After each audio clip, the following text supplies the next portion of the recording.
Hi hello friends, welcome to the GK smart circle YouTube channel. ಈಗ ನಾವು August 29 ಮತ್ತು 30 2024ನೇ ಸಾಲಿನ ಪ್ರಮುಖ ಪ್ರಚಲಿತ ಘಟನೆಗಳನ್ನು ಕುರಿತು ಚರ್ಚೆ ಮಾಡೋಣ. ನಿಮಗೆಲ್ಲ ಗೊತ್ತಿರಲಿ, ಪ್ರತಿದಿನ ನಾನು ಕನ್ನಡದ ಪ್ರಜಾವಾಣಿ ಸೇರಿದಂತೆ ಕನ್ನಡದ ಇತರ ಎಲ್ಲ ನ್ಯೂಸ್ ಪೇಪರ್ಗಳು, ಇಂಗ್ಲೀಷ್ನ ದಿ ಹಿಂದ್ ಮತ್ತು ಇಂಗ್ಲೀಷ್ನ ಇತರ ಎಲ್ಲ ನ್ಯೂಸ್ ಪೇಪರ್ಗಳ ಜೊತೆಗೆ ಕೇಂದ್ರ ಸರ್ಕಾರ ಪ್ರತಿದಿನ ಅಪ್ಡೇಟ್ ಮಾಡ್ತಕ್ಕಂಥ PIB ನ್ಯೂಸ್ ಪೇಪರ್ಗಳ ಪ್ರಮುಖ ಪ್ರಚಲಿತ ಘಟನೆಗಳನ್ನು ನಿಮ್ಮ ಮುಂದೆ ತರ್ತಾ ಇರ್ತೀನಿ. ಹಾಗಾದರೆ ಇವತ್ತಿನ ಕ್ವಶ್ಚನ್ ನಂಬರ್ 1 ಏನಿದೆ ಅಂತ ನೋಡೋಣ ಬನ್ನಿ.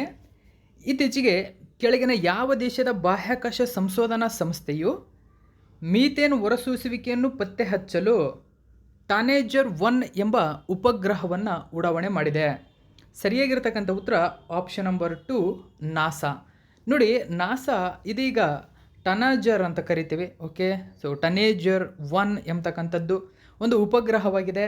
ಇದರ ಉದ್ದೇಶವೇನು ಅಂತಂದರೆ, ನೋಡಿ, ಮೀಥೇನ್ ಹೊರಸೂಸುವಿಕೆಯನ್ನು ಪತ್ತೆ ಹಚ್ಚುವ ಉದ್ದೇಶದಿಂದಾಗಿ ಇದನ್ನು ಲಾಂಚ್ ಮಾಡಿರತಕ್ಕಂಥದ್ದು. ಸೊ ಹಾಗಾದರೆ ಈ ಒಂದು ಮಾಹಿತಿಯನ್ನು ದ ಇಂಡಿಯನ್ ಎಕ್ಸ್‌ಪ್ರೆಸ್ ಪೇಪರ್ನಲ್ಲಿ ಕೊಟ್ಟಿದ್ದರೆ ಗಮನಿಸಬಹುದು ನೀವು.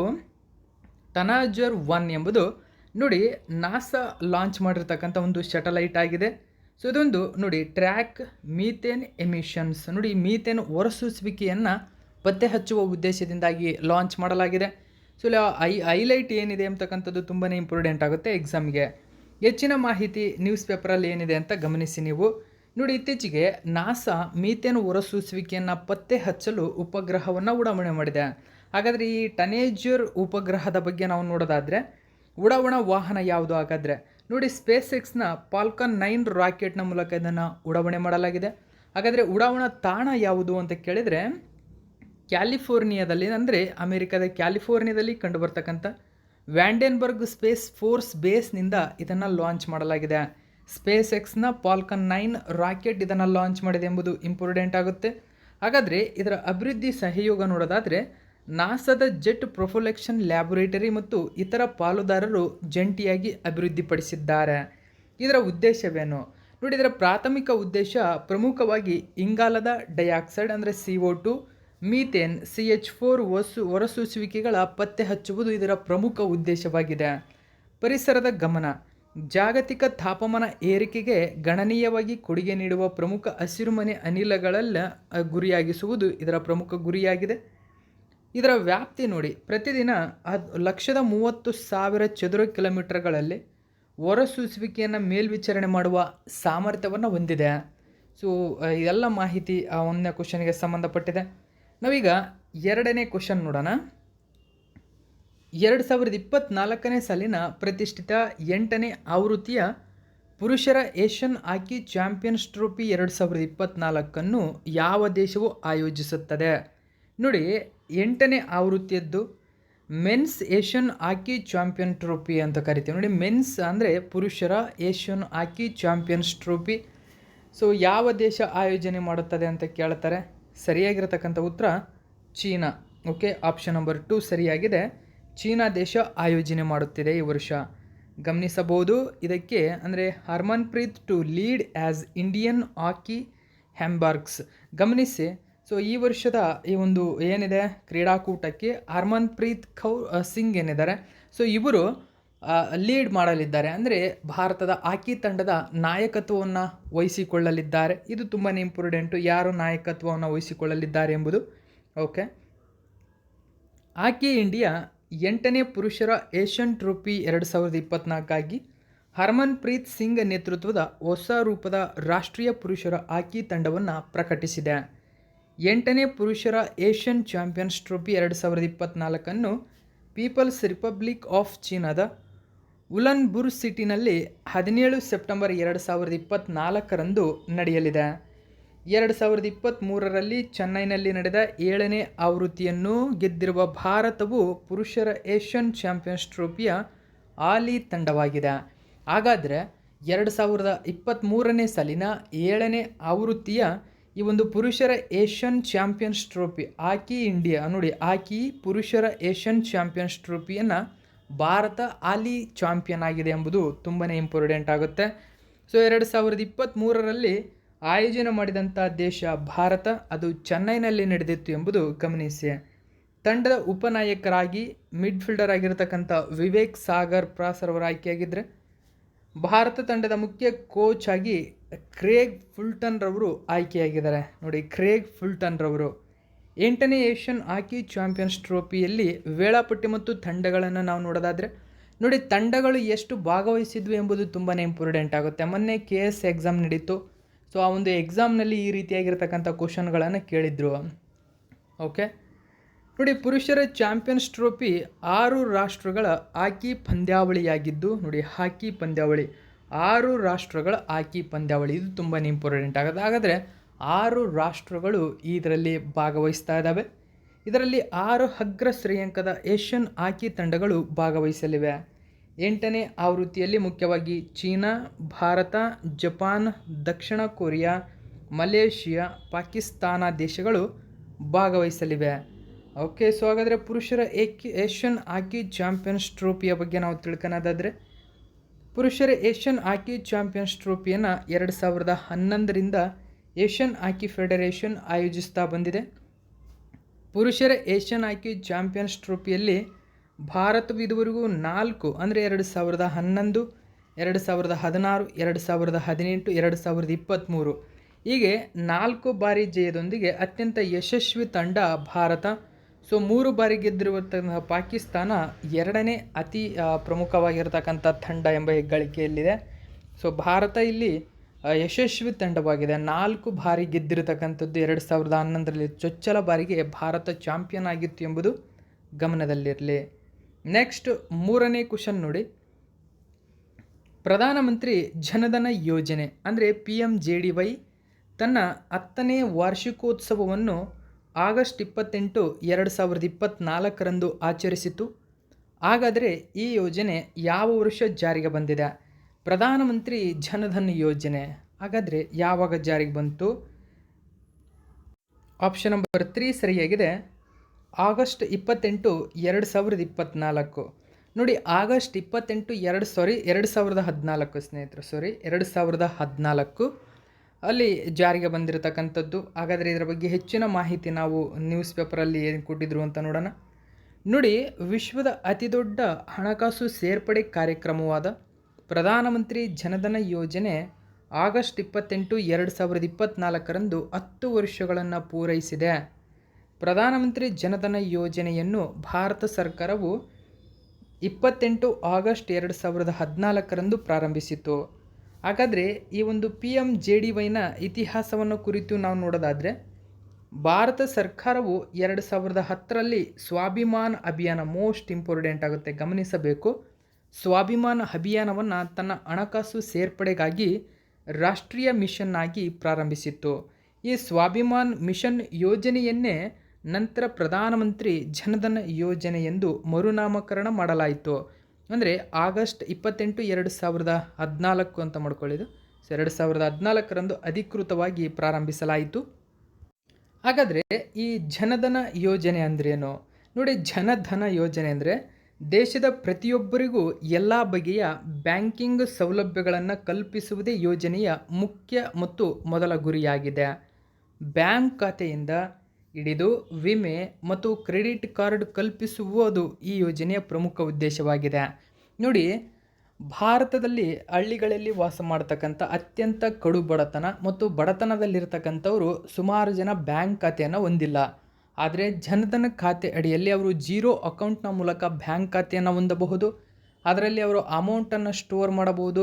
ವಿಶಿಷ್ಟವಾಗಿರತಕ್ಕಂಥ ಬಡ್ಡಿ ಕೂಡ ಅದಕ್ಕೆ ಕಡಿಮೆ ಪ್ರಮಾಣದಲ್ಲಿ ಬಡ್ಡಿ ಕೊಡುತ್ತಾರೆ ಮತ್ತು ಅದರಿಂದ ಸಾಲವನ್ನು ಪಡೆದುಕೊಳ್ಳಬಹುದು. ವಿಶಿಷ್ಟವಾಗಿರತಕ್ಕಂಥ ಕ್ರೆಡಿಟ್ ಕಾರ್ಡ್ ಸೌಲಭ್ಯವೂ ಕೂಡ ಲಭ್ಯವಾಗುತ್ತದೆ ಅದರಲ್ಲಿ.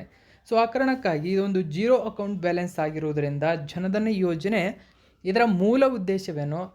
ಭಾರತದಲ್ಲಿರತಕ್ಕಂಥ ಜನಸಂಖ್ಯೆಯನ್ನು ಡಿಜಿಟಲೀಕರಣಗೊಳಿಸುವುದು, ಅಂದರೆ ಬ್ಯಾಂಕಿಂಗ್ ಕಾರ್ಯವನ್ನು ಸಂಪೂರ್ಣವಾಗಿ ತಿಳಿಸುವ ಉದ್ದೇಶವನ್ನು ಹೊಂದಿರತಕ್ಕಂಥ ಒಂದು ಪ್ರಮುಖ ಯೋಜನೆ. ಎಲ್ಲರಿಗೂ ಬ್ಯಾಂಕ್ ಖಾತೆಯನ್ನು ತೆರೆಯುವುದು ಇದರ ಮೂಲ ಉದ್ದೇಶವಾಗಿದೆ, ಹಣಕಾಸಿನ ಸ್ಟೋರೇಜ್ಗಾಗಿ. PMJDY ಯೋಜನೆ ನೋಡಿ, ಪ್ರಧಾನಮಂತ್ರಿ ಜನಧನ ಯೋಜನೆ ಸರ್ಕಾರದ ಸಮಗ್ರ ಆರ್ಥಿಕ ಸೇರ್ಪಡೆ ಕಾರ್ಯಕ್ರಮವಾಗಿದೆ. ಆರ್ಥಿಕ ಸೇರ್ಪಡೆ ಕಾರ್ಯಕ್ರಮ ಇದನ್ನು ಗಮನಿಸಬೇಕಂದ್ರೆ ದೇಶದಲ್ಲಿ ಹಣಕಾಸಿನ ಏನಿದೆ, ಸೊ ಅದನ್ನು ಒಂದು ಬ್ಯಾಂಕಿನಲ್ಲಿ ಜನ ಸ್ಟೋರ್ ಮಾಡಿದರೆ ಸೊ ಎಷ್ಟು ಹಣಕಾಸಿದೆ ಮತ್ತು ಅದಕ್ಕೆ ಸಂಬಂಧಪಟ್ಟಂಥ ನಾವು RBI ನಿರ್ಧರಿಸಿರ್ತಕ್ಕಂಥ ಅಂದರೆ ರೇಪೋ ದರ ಆಗಿರ್ಬೋದು, ಹಣದುಬ್ಬರ ಆಗಿರ್ಬೋದು, ಎಲ್ಲವನ್ನೂ ಕೂಡ ಇದರ ಮೂಲಕ ನಿಯಂತ್ರಣ ಮಾಡಬಹುದಾಗಿದೆ. ಬ್ಯಾಂಕ್ ಖಾತೆಗಳನ್ನು ತೆರೆಯುವ ಮೂಲಕ ಸಾರ್ವಜನಿಕರಲ್ಲಿ ಉಳಿತಾಯದ ಅಭ್ಯಾಸವನ್ನು ಉತ್ತೇಜಿಸುವ ಗುರಿಯನ್ನು ಹೊಂದಿದೆ. ಹಗ್ಗದ ಸಾಲದ ಪ್ರವೇಶವನ್ನು ಒದಗಿಸುತ್ತದೆ. ನೋಡಿ, ನಿಧಿ ವರ್ಗಾವಣೆ ಸೌಲಭ್ಯಗಳನ್ನು ಕಲ್ಪಿಸಿಕೊಡುತ್ತದೆ. ಅಂದರೆ ಯು ಪಿ ಐ ಅಂತೆ ನಿಧಿ ವರ್ಗಾವಣೆ ಕೂಡ ಸೌಲಭ್ಯವಿದೆ. ವಿಮಾ ಸೌಲಭ್ಯಗಳಿದ್ದಾವೆ. ಪಿಂಚಣಿ ಸೌಲಭ್ಯವೂ ಕೂಡ ಇದರಡಿ ಲಭ್ಯವಾಗುತ್ತದೆ. ಸೊ ಹಾಗಾದರೆ ಈ ಪ್ರಧಾನಮಂತ್ರಿ ಜನ್ಧನ್ ಯೋಜನೆಯ ವೈಶಿಷ್ಟ್ಯಗಳು ನೋಡೋಣ. ನೋಡಿ, ವೈಶಿಷ್ಟ್ಯಗಳನ್ನು ಇದೀಗ ತಿಳ್ಕೊಳ್ಳೋಣ. ಒಂದನೇ ವೈಶಿಷ್ಟ್ಯ ನೋಡಿ, ಬ್ಯಾಂಕ್ ಖಾತೆಯನ್ನು ಹೊಂದಿರದ ಪ್ರತಿಯೊಬ್ಬ ವಯಸ್ಕರಿಗೂ ಬ್ಯಾಂಕ್ ಖಾತೆ ತೆರೆಯಿರಿ ಎಂಬುದನ್ನು ಇದು ವಿಶೇಷವಾಗಿ ತಿಳಿಸುತ್ತದೆ. ಜೊತೆಗೆ ವಿಶೇಷವಾಗಿ ವಿನ್ಯಾಸಗೊಳಿಸಿದ ಮೂಲ ಉಳಿತಾಯ ಬ್ಯಾಂಕ್ ಠೇವಣಿ ಖಾತೆ ಅಂದರೆ BSBDA ಅಂತ ಕರೀತಾರೆ. ಸೊ ಇದು ಕನಿಷ್ಠ ಬ್ಯಾಲೆನ್ಸ್ ಅಗತ್ಯವಿಲ್ಲದೆ ನೀಡಲಾಗಿದೆ. ಗಮನಿಸಬೇಕು, ಕನಿಷ್ಠ ಬ್ಯಾಲೆನ್ಸ್ ಅಗತ್ಯವಿಲ್ಲ. ಅಂದರೆ ಜೀರೋ ಇದರಲ್ಲಿ ಬ್ಯಾಂಕ್ ಖಾತೆಯನ್ನು ತೆರೆಯಬಹುದಾಗಿದೆ. RBIನ ಪ್ರಕಾರ ಒಬ್ಬ ವ್ಯಕ್ತಿಯು ಬ್ಯಾಂಕ್ನಲ್ಲಿ ಕೇವಲ ಒಂದು BSBDA ಖಾತೆಯನ್ನು ತೆರೆಯಬಹುದಾಗಿದೆ. ನೋಡಿ, ಅಂದರೆ ಉಳಿತಾಯ ಬ್ಯಾಂಕ್ ಠೇವಣಿ ಖಾತೆ ಅಂತ ಕರಿತೀವಿ. ಅಂದರೆ ಜನಧನ್ ಖಾತೆಯನ್ನು ಒಬ್ಬ ವ್ಯಕ್ತಿ ಒಂದು ಬಾರಿ ಮಾತ್ರ ತೆರೆಯಲು ಸಾಧ್ಯವಿದೆ. ಓಕೆ, ಇನ್ನು ಈ ಒಂದು PMJDY ಖಾತೆದಾರರಿಗೆ ಉಚಿತ ರುಪೇ ಕಾರ್ಡ್ ನೀಡಲಾಗುತ್ತದೆ. ಮೋಸ್ಟ್ ಇಂಪಾರ್ಟೆಂಟು ಸ್ನೇಹಿತರೆ, ಉಚಿತವಾಗಿ ರುಪೇ ಡೆಬಿಟ್ ಕಾರ್ಡನ್ನು ನೀಡಲಾಗುತ್ತದೆ. ಸೊ ಈ ಒಂದು ರುಪೇ ಡೆಬಿಟ್ ಕಾರ್ಡ್ ಖಾತೆದಾರರಿಗೆ 2 ಲಕ್ಷ ರೂಪಾಯಿಗಳ ಅಪಘಾತ ವಿಮೆ ರಕ್ಷಣೆ ಒದಗಿಸುತ್ತದೆ. ನೋಡಿ, ಇವೆಲ್ಲ ಪಾಯಿಂಟ್ಗಳು ಸೊ ಎಕ್ಸಾಮ್ನ ದೃಷ್ಟಿಯಿಂದ ತುಂಬಾ ಇಂಪಾರ್ಟೆಂಟ್ ಆಗುತ್ತೆ. ಸೊ ನೋಡಿ, ಈ PMJDY ಖಾತೆ ಅಡಿಯಲ್ಲಿ ಏನಾದರೂ ಖಾತೆಯನ್ನು ತೆರೆದಂಥವರಿಗೆ ರುಪೇ ಡೆಬಿಟ್ ಕಾರ್ಡ್ ನೀಡಲಾಗುತ್ತದೆ. ಈ ಡೆಬಿಟ್ ಕಾರ್ಡ್ ಏನಾದರೂ ಇದ್ದಂಥವರು 2 ಲಕ್ಷ ರೂಪಾಯಿವರೆಗೆ ಅಪಘಾತ ಮರಣ ವಿಮೆಯನ್ನು ಪಡೆದುಕೊಳ್ತಾರೆ. ಅರ್ಹ ಖಾತೆದಾರರಿಗೆ 10,000 ಓವರ್ ಡ್ರಾಫ್ಟ್ ಸೌಲಭ್ಯವೂ ಕೂಡ ಲಭ್ಯವಿದೆ. ಇನ್ನು PMJDY ಖಾತೆಗಳು ತಮ್ಮ ನೇರ ಲಾಭ ವರ್ಗಾವಣೆ, ಅದು ತುಂಬಾ ಇಂಪಾರ್ಟೆಂಟು. ಅಂದರೆ DBT ಅಂತ ಕರಿತೀವಿ, ನೇರ ಲಾಭ ವರ್ಗಾವಣೆ. ಹೋದರೆ ನೇರವಾಗಿ ನಾವು ಹಣಕಾಸನ್ನು ವರ್ಗಾವಣೆ ಮಾಡ್ತಕ್ಕಂಥ ಎಲ್ಲ ಸೌಲಭ್ಯವಿದೆ. ಅಂದರೆ SBI ಇದಾವಲ್ಲ, ಸೊ ಈ ರೀತಿಯಾಗಿರ್ತಕ್ಕಂಥ ಎಲ್ಲ ಕಾರ್ಯಗಳು ಕೂಡ ಇದರಲ್ಲೂ ಕೂಡ ನಾವು ಕೈಗೊಳ್ಳಬಹುದಾಗಿದೆ. PMJDY 2 ವಿಮಾ ಯೋಜನೆಗಳನ್ನು ನೀಡುತ್ತದೆ. ಸೊ ಒಂದನೇದಾಗಿ ಪ್ರಧಾನಮಂತ್ರಿ ಜೀವನ್ ಜ್ಯೋತಿ ಭೀಮಾ ಯೋಜನೆ ಅಂದರೆ PMJJBY ಮತ್ತು ಪ್ರಧಾನಮಂತ್ರಿ ಸುರಕ್ಷಾ ಭೀಮಾ ಯೋಜನೆ PMSBY ಅಂತ ಕರಿತೀವಿ. ನೋಡಿ, ಇವೆರಡೂ ಕೂಡ PMJDYನ ಪ್ರಮುಖ ವಿಮಾ ಯೋಜನೆಗಳಾಗಿದ್ದಾವೆ. ಓಕೆ, ಕೇಳಬಹುದು ನಿಮಗೆ, ಓಕೆ, ಸೊ PMJDYನ 2 ವಿಮಾ ಯೋಜನೆಗಳು ಯಾವುವು ಅಂತ. ಪ್ರಧಾನಮಂತ್ರಿ ಜೀವನ್ ಜ್ಯೋತಿ ಭೀಮಾ ಯೋಜನೆ, ಪ್ರಧಾನಮಂತ್ರಿ ಸುರಕ್ಷಾ ಭೀಮಾ ಯೋಜನೆಯಾಗಿದೆ. ಇದು ಅಟಲ್ ಪಿಂಚಣಿ ಯೋಜನೆ ಮೂಲಕ ಪಿಂಚಣಿ ಯೋಜನೆಯನ್ನು ಸಹ ಒದಗಿಸುತ್ತದೆ. ನೋಡಿ, ಈ ಅಟಲ್ ಪಿಂಚಣಿ ಯೋಜನೆ ಮೋಸ್ಟ್ ಇಂಪಾರ್ಟೆಂಟ್. ಇದು ಕೂಡ PMJDY ಯೋಜನೆ ಅಡಿಯಲ್ಲಿ ಬರ್ತಕ್ಕಂಥ ಒಂದು ಪಿಂಚಣಿ ಯೋಜನೆಯಾಗಿದೆ. ಹಾಗಾದರೆ ಕೇಳಬಹುದು, PMJDY ಅಡಿಯಲ್ಲಿರುವ ಪಿಂಚಣಿ ಯೋಜನೆ ಯಾವುದು? ಅಟಲ್ ಪಿಂಚಣಿ ಯೋಜನೆ. ಸೊ ಇಲ್ಲಿ ಬರ್ತಕ್ಕಂಥ PDO ಆಗಿರ್ಬೋದು, ಮೊನ್ನೆ KS ಎಕ್ಸಾಮ್ ಬರೆದಿದ್ದಾರಲ್ಲ, ಅದೇ ರೇಂಜಲ್ಲಿ ಕ್ವಶನ್ಗಳನ್ನು ತೆಗಿತಕ್ಕಂಥ ಚಾನ್ಸಸ್ ಇರುತ್ತೆ. ಓಕೆ, ಸೊ ತುಂಬಾ ಡೆಪ್ತ್ ಆಗಿರ್ತಕ್ಕಂಥ ಕ್ವಶನ್ಗಳಿರ್ತವೆ, ಆಳವಾಗಿರ್ತಕ್ಕಂಥ ಹೇಳಿಕೆ ರೂಪದಲ್ಲಿ ಇರ್ತಕ್ಕಂಥ ಕ್ವಶನ್ಗಳಿರ್ತವೆ. ಆ ಕಾರಣಕ್ಕಾಗಿ ನೀವು ಹೆಚ್ಚಿನ ಆಳವಾಗಿ ಒಂದು ಯೋಜನೆ ಆಗಿರ್ಬೋದು, ಕರೆಂಟ್ ಅಫೇರ್ಸ್ ರಿಲೇಟೆಡ್ ಆಗಿರ್ತಕ್ಕಂಥ ಕ್ವಶನ್ಗಳನ್ನು ತಿಳಿದುಕೊಳ್ಳುವುದು ಉತ್ತಮವಾಗಿರುತ್ತದೆ ಸ್ನೇಹಿತರೆ. ಓಕೆ, PMJDY ಯೋಜನೆಯ ಸಾಧನೆಗಳೇನು? ಹಾಗಾದರೆ ಕೇಂದ್ರ ಹಣಕಾಸು ಸಚಿವಾಲಯದ ಪ್ರಕಾರ ಆಗಸ್ಟ್ 14, 2024ರಂತೆ PMJDY ಸಾಧನೆಗಳು ಕೆಳಕಂಡಂತಿವೆ. ಹಾಗಾದರೆ ಒಟ್ಟು ಖಾತೆದಾರರ ಸಂಖ್ಯೆ ಪ್ರೆಸೆಂಟ್ಲಿ 53.13 ಕೋಟಿ ಖಾತೆದಾರರು. ಅತಿ ಹೆಚ್ಚು ಖಾತೆಗಳಿದ್ದಾವೆ, 53.13 ಕೋಟಿ ಖಾತೆಗಳಿದ್ದಾವೆ. ಅದರಲ್ಲಿ 55.6%ರಷ್ಟು ಮಹಿಳೆಯರಿದ್ದಾರೆ. ಅಂದರೆ 29.56 ಕೋಟಿ ಮಹಿಳೆಯರಿದ್ದರೆ 66.6%ರಷ್ಟು ಅಂದರೆ ಸರಿಸುಮಾರು 35.37 ಕೋಟಿ ಜನಧನ್ ಖಾತೆಗಳು ಗ್ರಾಮೀಣ ಮತ್ತು ಅರೆ ನಗರ ಪ್ರದೇಶದಲ್ಲಿ ವಾಸ ಮಾಡ್ತಕ್ಕಂಥವ್ರು ಎಂಬುದನ್ನು ಗಮನಿಸಬೇಕು. ಸೊ ಪುರುಷ ಮತ್ತು ಮಹಿಳೆಯರು ಎಷ್ಟೆಷ್ಟಿದ್ದಾರೆ ಎಂಬುದನ್ನು ಗಮನಿಸಿ. ಓಕೆ, ಸೊ ನಾ PMJDY ಖಾತೆಗಳ ಅಡಿಯಲ್ಲಿ ಒಟ್ಟು ಠೇವಣಿ ಇರತಕ್ಕಂಥದ್ದನ್ನು ಗಮನಿಸಿ. 2,31,236 ಕೋಟಿ ರೂಪಾಯಿ ಅಟ್ ಪ್ರೆಸೆಂಟ್ಲಿ ಠೇವಣಿ ಇಟ್ಟಿರ್ತಕ್ಕಂಥದ್ದು. ಅಂದರೆ 53.13 ಕೋಟಿ ಖಾತೆಗಳಲ್ಲಿ ಒಟ್ಟು ಠೇವಣಿ 2,31,236 ಕೋಟಿ ರೂಪಾಯಿ ಠೇವಣಿ ಸಂಗ್ರಹ ಆಗಿರತಕ್ಕಂಥದ್ದು. ಅಂದರೆ ಉಳಿತಾಯ ಖಾತೆ ಸ್ನೇಹಿತರೆ ಇದೊಂದು. ಓಕೆ, ಸೊ ಅಂದರೆ ಸಾರ್ವಜನಿಕರಲ್ಲಿ ಉಳಿತಾಯವನ್ನು ಹೆಚ್ಚಳ ಮಾಡುವ ಉದ್ದೇಶದಿಂದಾಗಿ ಕೇಂದ್ರ ಸರ್ಕಾರವೇ ಸ್ಥಾಪನೆ ಮಾಡಿರ್ತಕ್ಕಂಥ ಒಂದು ಪ್ರಮುಖ ಬ್ಯಾಂಕ್ ಆಗಿದೆ ಇದು. ಪ್ರತಿ ಖಾತೆಗೆ ಸರಾಸರಿ ಠೇವಣಿ 4,352 ರೂಪಾಯಿ ಆಗಿದೆ. 36.14 ಕೋಟಿ ರೂಪಾಯಿ ಡೆಬಿಟ್ ಕಾರ್ಡ್ಗಳನ್ನು ನೀಡಲಾಗಿದೆ. ನೋಡಿ ಎಷ್ಟು ಡೆಬಿಟ್ ಕಾರ್ಡ್ಗಳನ್ನು ನೀಡಲಾಗಿದೆ. ಇದು 2024 ಆಗಸ್ಟ್ ತಿಂಗಳ ಸಂಪೂರ್ಣ ಮಾಹಿತಿ. ಇಷ್ಟು ಖಾತೆಗಳಿವೆ ಪ್ರೆಸೆಂಟ್ಲಿ. ಸೊ ಇವೆಲ್ಲ ನೀವು ತಿಳ್ಕೊಂಡಿರಬೇಕು.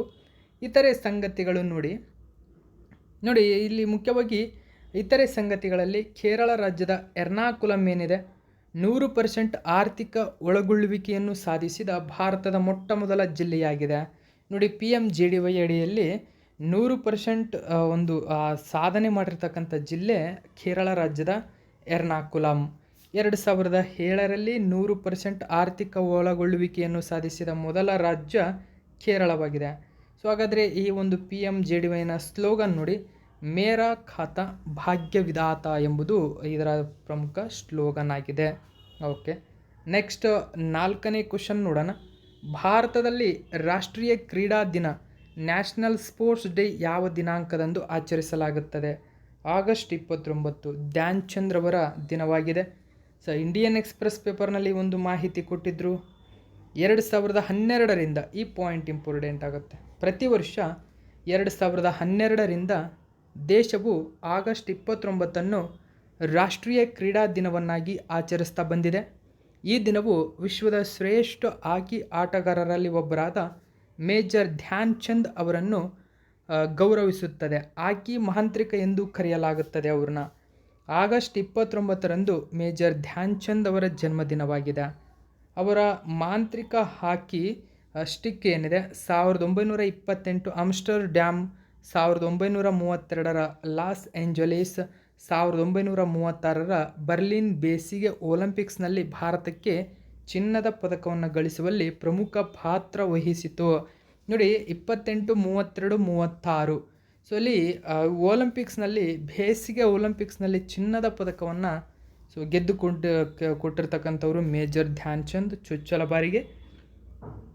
1928ರಿಂದ 1948ರಲ್ಲಿ ನಿವೃತ್ತಿಯಾಗುವವರೆಗೆ ಅವರು ಹಾಕಿ ಜಗತ್ತನ್ನು ಆಳಿದರು.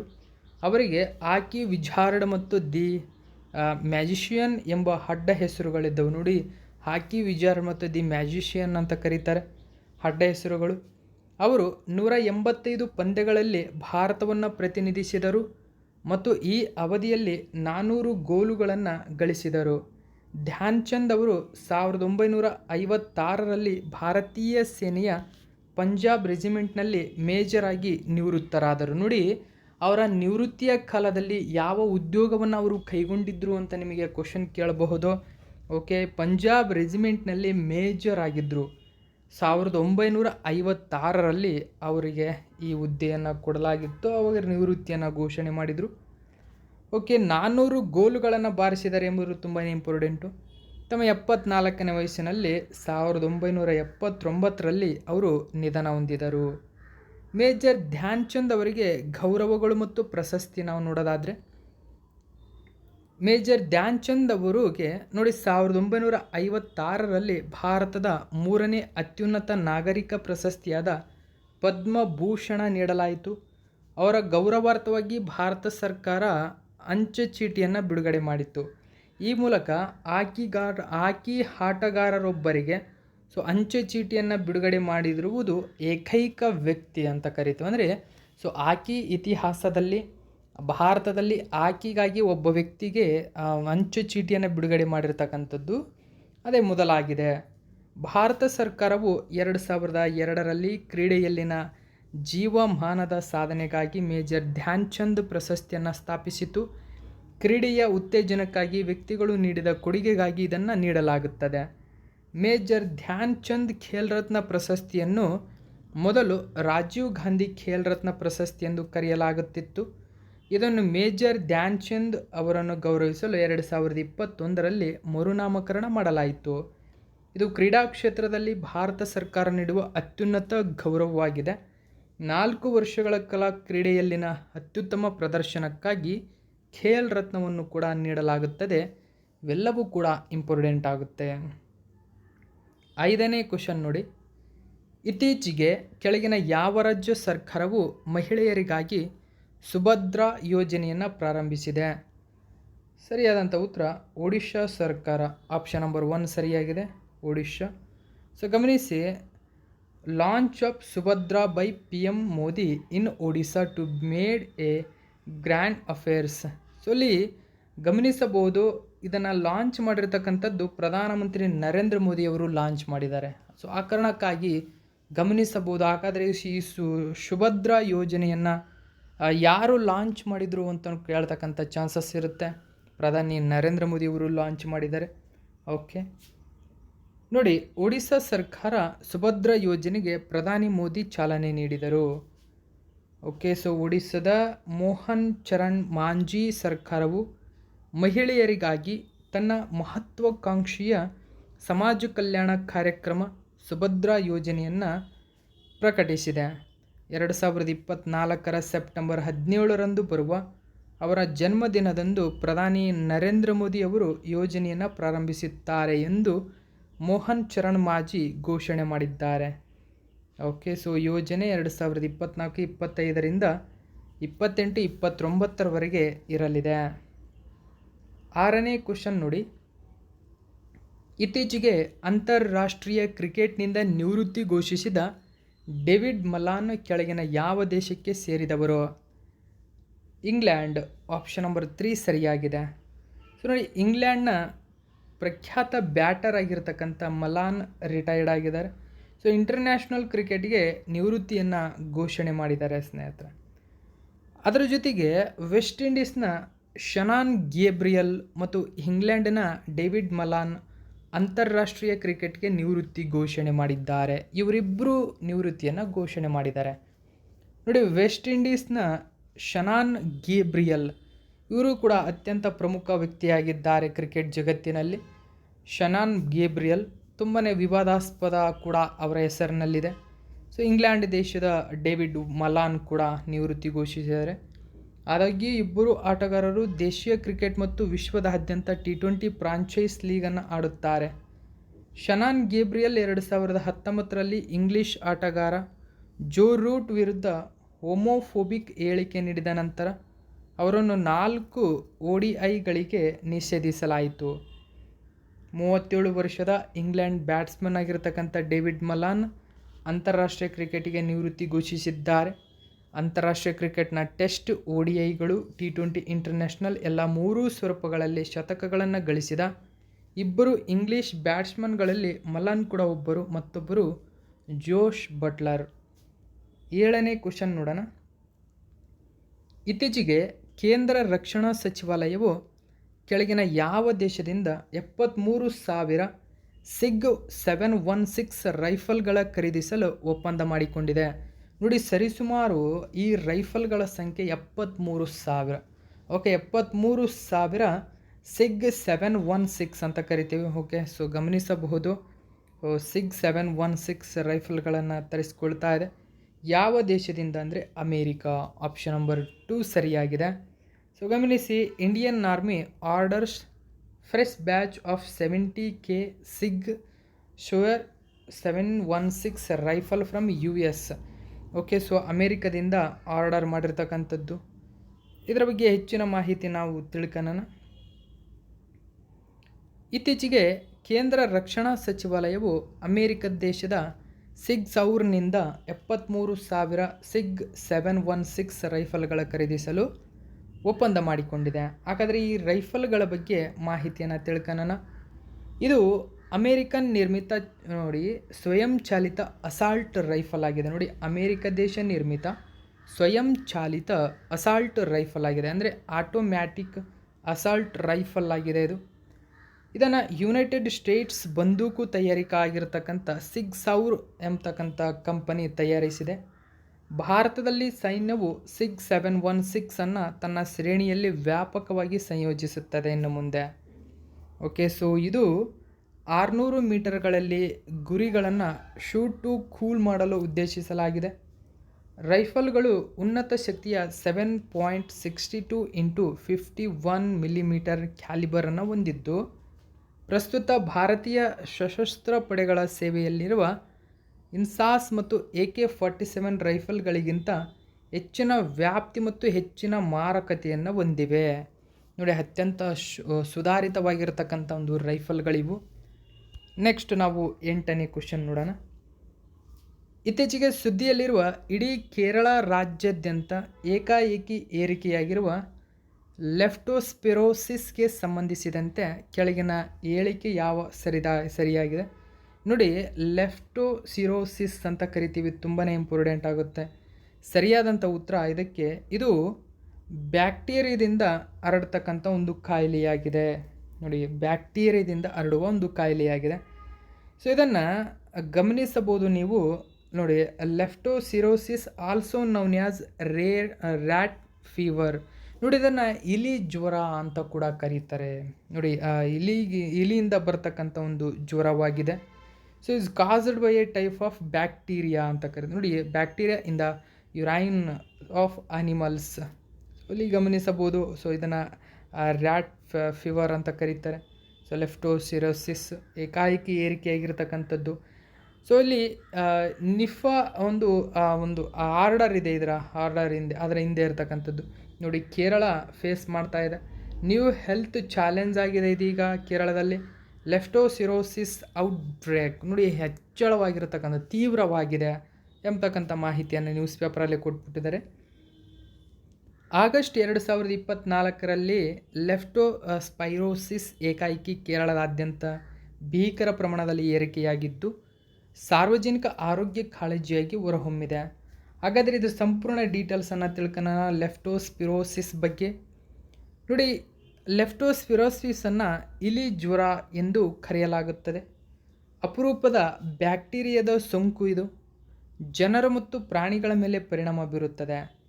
ಈ ರೋಗವು ಲೆಫ್ಟೋಸ್ಪೈರಾ ಇಂಟ್ರೋಗಾನಸ್ ಅಥವಾ ಲೆಫ್ಟೋಸ್ಪೈರಾ ಎಂಬ ಬ್ಯಾಕ್ಟೀರಿಯಾದಿಂದ ಉಂಟಾಗುತ್ತದೆ. ನೋಡಿ, ಲೆಫ್ಟೋಸ್ಪೈರಾ ಎಂಬುದು ಒಂದು ಬ್ಯಾಕ್ಟೀರಿಯಾ ಎಂಬುದು ತುಂಬಾ ಇಂಪಾರ್ಟೆಂಟ್ ಆಗುತ್ತೆ. ಇಲ್ಲಿ ಜ್ವರ ಅಂದರೆ ಎಲ್ಲರೂ ವೈರಸ್ ಅಂತ ಕೆಲವರು ತಿಳ್ಕೊತಕ್ಕಂಥ ಚಾನ್ಸಸ್ ಇರುತ್ತೆ. ಸೊ ಇಲಿ ಜ್ವರ ಅಂತ ಕರೀತಾರೆ ಅದನ್ನು.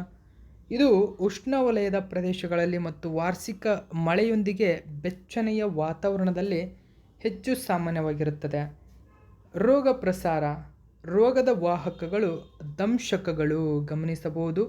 ಇಲಿಗಳು, ಜಾನುವಾರುಗಳು, ದನಗಳು, ಹಂದಿಗಳು ಮತ್ತು ನಾಯಿಗಳು ಸೇರಿದಂತೆ ಕಾಡು ಅಥವಾ ಸಾಕು ಪ್ರಾಣಿಗಳು ಇದರ ರೋಗ ಪ್ರಸಾರಕಗಳಾಗಿವೆ. ನೋಡಿ, ವಾಹಕಗಳು ಅಂದರೆ ಯಾವ್ಯಾವುದು ಇದಕ್ಕೆ ವಾಹಕಗಳು ಅಂತಕ್ಕಂಥದ್ದು ನಿಮಗೆ ಗೊತ್ತಾಯಿತು ಇದೀಗ. ಸೋಂಕಿತ ಪ್ರಾಣಿಗಳು ತಮ್ಮ ಮೂತ್ರದ ಮೂಲಕ ಬ್ಯಾಕ್ಟೀರಿಯಾವನ್ನು ಹರಡುತ್ತವೆ. ಅವು ಹಲವಾರು ತಿಂಗಳುಗಳು ಅಥವಾ ವರ್ಷಗಳವರೆಗೆ ಬ್ಯಾಕ್ಟೀರಿಯಾವನ್ನು ಪರಿಸರಕ್ಕೆ ಮೂತ್ರ ವಿಸರ್ಜಿಸುವುದನ್ನು ಮುಂದುವರಿಸಬಹುದು. ಬ್ಯಾಕ್ಟೀರಿಯಾವು ಕಲುಷಿತ ನೀರು ಅಥವಾ ಮಣ್ಣಿನಲ್ಲಿ ವಾರದಿಂದ ತಿಂಗಳವರೆಗೆ ಬದುಕಬಲ್ಲದಂಥ ಸಾಮರ್ಥ್ಯವನ್ನು ಹೊಂದಿದೆ. ಅಪರೂಪದ ಸಂದರ್ಭಗಳಲ್ಲಿ ಹೊರತುಪಡಿಸಿ ಇದು ಬ್ಯಾಕ್ಟೀರಿಯಾದಿಂದ ವ್ಯಕ್ತಿಗೆ ಹರಡುವುದಿಲ್ಲ. ಮೋಸ್ಟ್ ಇಂಪಾರ್ಟೆಂಟ್ ಆಗೋದು ಗಮನಿಸಿ, ಅಪರೂಪದ ಸಂದರ್ಭದಲ್ಲಿ ಹೊರತುಪಡಿಸಿದು ವ್ಯಕ್ತಿಯಿಂದ ವ್ಯಕ್ತಿಗೆ ಹರಡುವುದಿಲ್ಲ. ನೋಡಿ, ಪ್ರಾಣಿಗಳಿಂದ ಅಂದರೆ ದಂಶಕಗಳಾಗಿರ್ಬೋದು, ಜಾನುವಾರುಗಳಾಗಿರ್ಬೋದು, ಹಂದಿಗಳಿಂದ ಆಗಿರ್ಬೋದು, ಇವುಗಳಿಂದ ಮನುಷ್ಯನಿಗೆ ಹರಡುತ್ತದೆ. ಆದರೆ ಮನುಷ್ಯನಿಂದ ಮನುಷ್ಯನಿಗೆ ಇದು ಹರಡುವುದಿಲ್ಲ. ಚಿಕಿತ್ಸೆ ನೋಡಿ, ಫೆನ್ಸಿಲಿನ್ ಮತ್ತು ಡಾಕ್ಸಿಸೈಕ್ಲಿನ್ ಸೇರಿದಂತೆ ಇತರೆ ಪ್ರತಿಜೀವಕಗಳ ಮೂಲಕ ಚಿಕಿತ್ಸೆ ನೀಡಬಹುದಾಗಿದೆ. 9ನೇ ಕ್ವಶನ್ ನೋಡಿ, ಇತ್ತೀಚೆಗೆ ಯಾವ ಸಚಿವಾಲಯವು ಭಾರತದಲ್ಲಿ C+ ಕಾರ್ಯಾಚರಣೆಗಳಿಗಾಗಿ ಮಾರ್ಗಸೂಚಿಗಳನ್ನು ಪ್ರಾರಂಭಿಸಿದೆ? ನೋಡಿ, ಗೈಡ್ಲೈನ್ಸ್ ಫಾರ್ ಸೀಪ್ಲೇನ್ ಆಪರೇಷನ್ಸ್. ನೋಡಿ, ಸೀಪ್ಲೇನ್ ಆಪರೇಷನ್ಸ್ ಅಂತ ಕರಿತೀವಿ. ಸೀಪ್ಲೇನ್ ಸರಿಯಾದಂಥ ಉತ್ತರ ನಾಗರಿಕ ವಿಮಾನಯಾನ ಸಚಿವಾಲಯ. ಆಪ್ಷನ್ ನಂಬರ್ 2 ಸರಿಯಾಗಿದೆ. Okay, so civil aviation minister launch ಮಾಡಿದ್ದಾರೆ ಈ ಗೈಡೆನ್ಸನ್ನು. ಸಿ ಪ್ಲೇನ್ ಗಮನಿಸಿ. ಸೊ ಇದು ಕೂಡ ನೆನಪಿರಬೇಕು. ಸಚಿವರು ಉಡಾನ್ ಆವೃತ್ತಿ 5.4 ಪರಿಚಯಿಸಿದರು. ರದ್ದಾದ ಮಾರ್ಗಗಳಿಗೆ ಹೊಸ ಬೆಡ್ಗಳನ್ನು ಆಹ್ವಾನಿಸಿದ್ದಾರೆ. ಇಲ್ಲಿ 10ನೇ ಕ್ವಶನ್ ನೋಡಿ.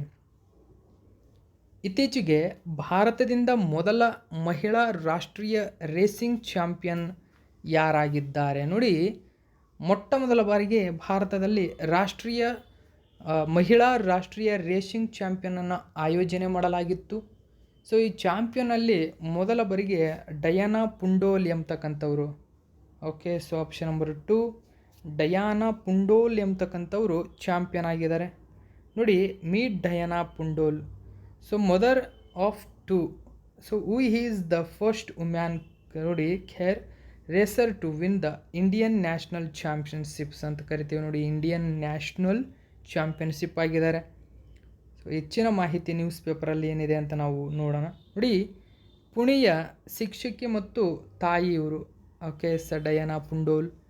ಚೆನ್ನೈನಲ್ಲಿ ಇತ್ತೀಚೆಗೆ ನಡೆದ Indian national car racing championship 2024ರಲ್ಲಿ ಸಲೂನ್ ವಿಭಾಗದಲ್ಲಿ ರಾಷ್ಟ್ರೀಯ ಚಾಂಪಿಯನ್ ಆಗಿದ್ದಾರೆ. ಸೊ ಇದು ಮೊದಲ ಬಾರಿಗೆ ನಡೆದಿತ್ತು ಎಂಬುದು ಗಮನಿಸಬೇಕು. ಸೊ ಇದು ಇವತ್ತಿನ ಪ್ರಮುಖ ಪ್ರಚಲಿತ ಘಟನೆ.